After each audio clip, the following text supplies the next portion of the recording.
So I agreed to do this debate, and I was a bit taken aback when I saw the motion, because honestly, I have no experience of Parliament members and either the future. So I thought there is no way I'm going to be able to comment on this. Like, I'm not going to last 6 minutes. It's going to be incredibly embarrassing. The only point I had was that Phil and John looked like having fun in the flyer. Can't really drag that one out much longer than this. So I thought about it, and I put my heavily publicly subsidised Bachelor of Arts in Philosophy to work, integral to the nation, and found out it's actually a metaphor. So 3 years of study has prepared me well for these kind of ideas, where we want to say that in terms of what we're talking about, the bedroom is clearly the personal sphere, so it might be less exciting than you thought it was going to be, but that's what we're going to be arguing for, is social liberalism, as opposed to the public and economic sphere. Thanks, Peter. So the debate's obviously about the priorities of a genuine Liberal Party, one that believes in public freedom, one that believes in personal choice and personal responsibility. Because obviously we believe in both social and economic freedom, probably on both sides of this debate. So it's really about what the priorities of this Liberal Party should be, what kind of policies they should front load. So what we decided was that the government controls do so much damage to so many individuals when they try and regulate the personal sphere that we just can't stand for it. We're going to argue that the priority of a Liberal Party needs to be obviously both social and economic, but primarily social.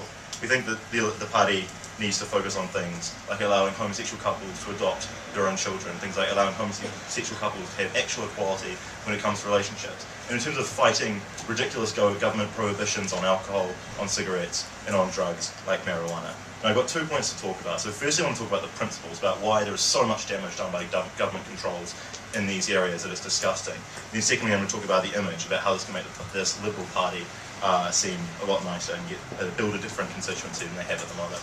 So in terms of principle, we think that firstly, social and moral controls have an incredibly pernicious effect on the people that they're applied to. So in the torrent of writing about the liberalisation of marriage laws in New York, there are several pieces written by people who have been in a homosexual relationship for over 20 years, over 2 decades, who throughout that entire time felt like their entire core personal identity had been under assault from a government saying that they weren't fit to get married, and from a government saying that they weren't fit to raise children. The government controls that we're talking about have such a massive effect on these people, we simply can't allow them to happen. It's a denial of humanity. So when you say to a homosexual couple you can't adopt a child, they don't just stand by and go, we'll go get a cat instead or something like that. They tend to feel personally offended by that, and they tend to feel really, really bad, given all the important social things attached to things like marriage and attached to things like childbearing. So that's the first harm, and that's the first reason why you should really support social liberalism there.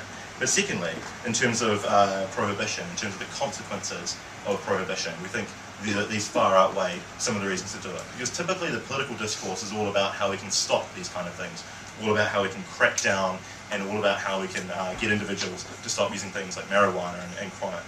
We think that people should make the choice as to whether they should use them in the first place, and the consequences of trying to prohibit them outweigh the harms. So what are those consequences? Well, firstly, you're depriving a lot of people of a lot of money when you're raising the price on taxes. People can't feed their children. People don't just quit when prices go up. They tend to get hurt by it. But secondly, when it comes to drugs, you're making 18 and 19-year-olds, instead of going down to the dairy, which supposedly is really bad, to buy chronic, you make them go to the mongrel mob, you make them engage in criminal, with criminal contacts and those kind of things. It's much, much worse for them to build those kind of contacts than it is for them to get their drugs legally. But furthermore, you throw them in jail if you catch them with possessing drugs and all those kind of things. You send them to criminal academy, basically. All of these things are incredible harms for individuals, and particularly young individuals. But furthermore, it builds a disrespect for the law. So these people, when they're think that smoking marijuana is okay, and the state says, no, of course it's not, etc., etc., it builds a certain disrespect for the law in that sense.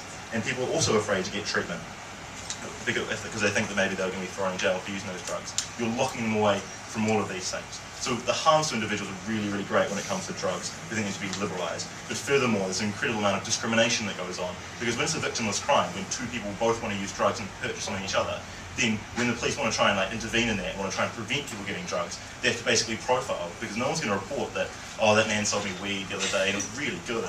No one's going to report those kind of things. So the police have to profile and have to actually enter the lives of citizens. And they tend to do that against the people they think are most likely to be using weed.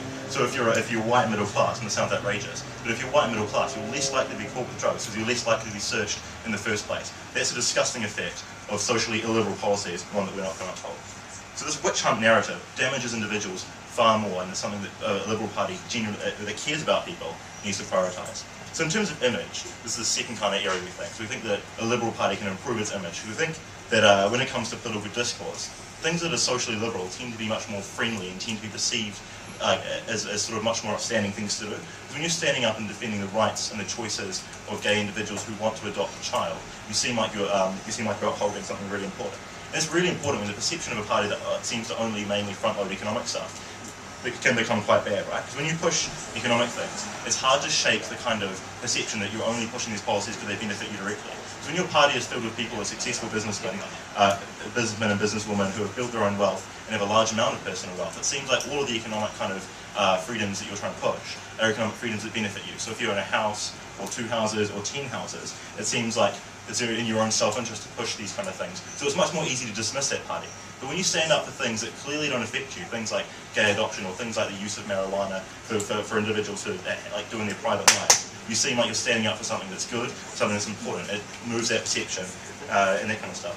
And furthermore, it helps youth, right? Because often youth care much more about their access to alcohol and their access to drugs and those kind of things, and they care about economic stuff. And they're always going to care about that. Often youth are also much more socially liberal.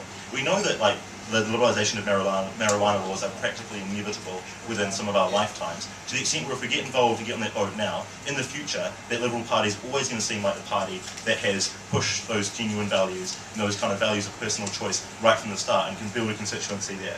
So we argue that a Liberal Party needs to remove these government controls and government interferences which damage individuals. It needs to empower individuals in their choices, and it can look good doing so, and that's why we propose.